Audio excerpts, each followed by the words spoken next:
Jessica giving you a quick view from the rooftop. Look at that beautiful sunrise. Love the truck in the background too. But remember, we're going to be redoing the flashing here. We're not going to use these roofing nails that could potentially crack this brick.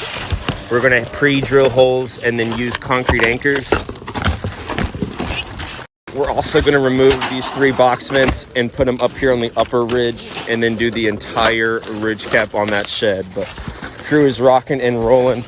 They'll finish probably around 2 or 3 today. If you have any questions though, please let me know. I'm here to help. Otherwise, I'll be back here probably around 12:30. So, but we got protection kind of everywhere. Just going to be doing our thing. But have a great day. I'll talk to you soon, Jessica. Hey Jessica, giving you another update from the rooftop. Here are those concrete anchors we use this to pre-drill, fasten this. Still need to put a bead of caulk on the top edge, but it looks fantastic.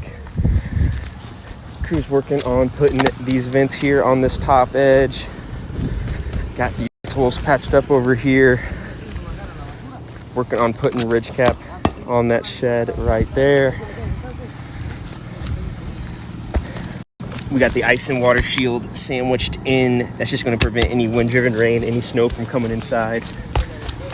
And then we put a little piece of kick-out flashing. Again, that just diverts water, preventing it from coming on the bottom edge of that vinyl. But crew is rocking and rolling. They need another about 20 minutes. They'll be completely finished. Just working on cleanup at this point. But everything looks fantastic up here. Nice little view.